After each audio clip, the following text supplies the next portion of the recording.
where I'm from. Don't make me now. From the bottom, I'm from the ground. Believing in make believe. Welcome everyone. Today we're going to discuss a research paper entitled The Distance Learning and the CSS Performance of the ICT Students in Barayong National High School. So since we all know that we are in pandemic and many things are changed, students are no longer in face-to-face class in school. Instead, they are engaged in a new learning system, the distance learning. Background of the study. According to Lee 2020, the COVID-19 has resulted in schools shut all across the world. Globally, over 1.2 billion children are out of the classroom.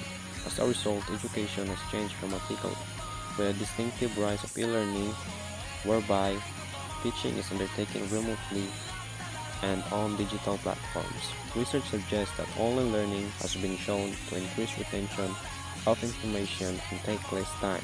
In the Philippines, Department of Education is commonly used the modular distance learning in public school during this pandemic, where the students and teachers are remote from each other. In Barayong National High School, the grade 12 ICT students are engaging in modular distance learning, and many of students are struggling in this situation in terms of their CSS performance because there are some students are not comfortable with it because the learning technologies are limited. This indicates an existing problem of having no face-to-face class that can impact the CSS performance of the students. Statement of the problem. This study aims to determine the correlation of distance learning and the CSS performance of the grade 12 ICT students. This study sought to answer the following questions. What is the average academic performance of ICT students in computer system services? Is there a significant relationship between the distance learning and the CSS performance? Scope and limitations. Scope and limitations.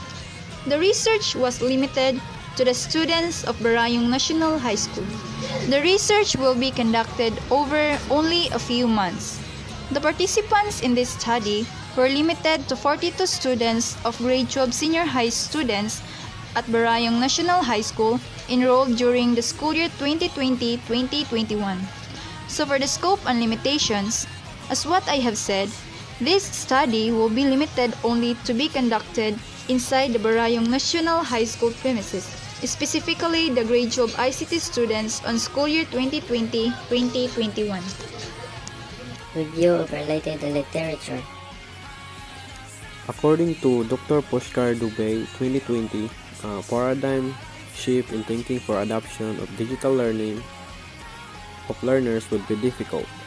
This is a situation which calls for paradigm shift in the thinking process of the learners to suddenly adopt digital education. It may be difficult for them to suddenly change their mindset.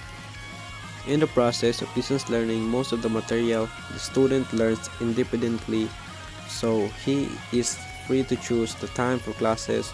For people who prefer to live in a non-standard schedule, distance learning is the best option.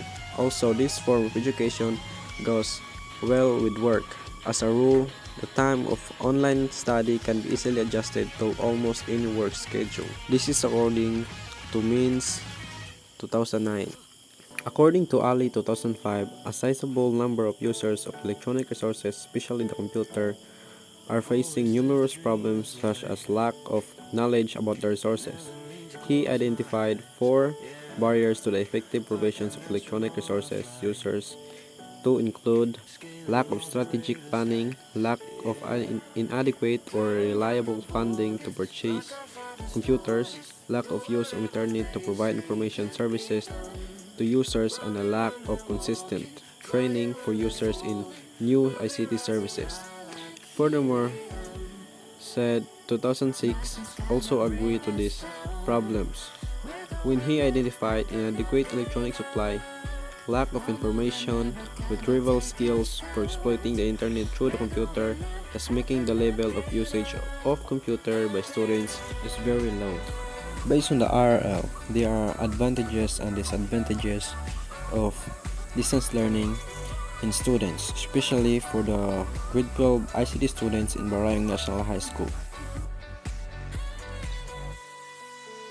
Research design. Research use the correlational design under quantitative method of research to determine the correlational between distance learning and CSS performance of grade 12 ICT students. Descriptive correlational design will be used in this quantitative design.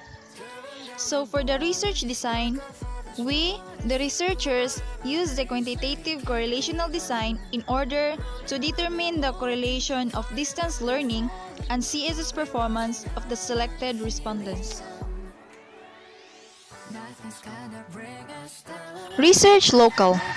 This study will be conducted at Barayong National High School, located at Barayong Magsaysay, Davao del Sur. Since the respondents are grade 12 ICT students, the researchers conducted this examination to decide if distance learning have significant relationship to the CSS performance of the students. So for the research local, we, the researchers, conducted this study at Barayong Magsaysay, Davao del Sur, specifically inside the premises of Barayong National High School. Respondents of the study. The target population for this study are grade 12 ICT students of Barayong National High School. There are 42 respondents coming from grade 12 ICT students are chosen to answer them given questionnaires. Through this, the researchers enabled to get information that will answer if there is significant relationship between distance learning and CSS performance. So for the respondents of this study, the researchers selected the grade 12 ICT section of Barayong National High School on school year 2020-2021, which is composed 42 students. Therefore, there will be 42 respondents. Sampling is a technique that allows researchers to infer knowledge about population from the findings of a subset of the population, rather than trying to look at every single individual. Furthermore, it begins with a full sampling frame of all eligible individuals from which to pick your sample in probability random sampling.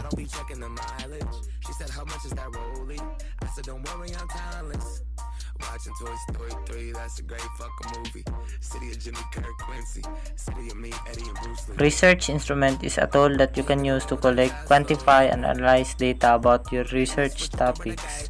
In addition, these instruments are most widely used to evaluate patients, employers, students, teachers, and staff in the health sciences, social sciences, and education. They are necessary for data collection in all types of research.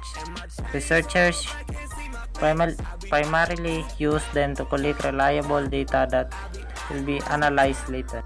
So the researcher used survey questionnaire as an instrument to gather information using simple random sampling. The statistical analysis brings meaning to meaningless statistics, giving life to data that was previously lifeless.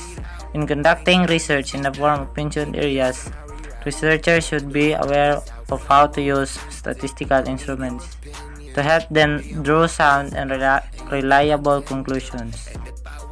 In statistical tools, the researcher will be using SPSS, Statistic and Percentage of Social Sciences application, to test the normality and outliers of the data, and Microsoft Excel to determine our person R. To define whether we accept or reject our hypothesis, this application will also use to determine the person R. In our study, we use correlational study to recognize if there is a relationship between distance learning and CSS performance of grade 12 ICT student of Barayong National High School. So that's all our research all about. Thanks for watching.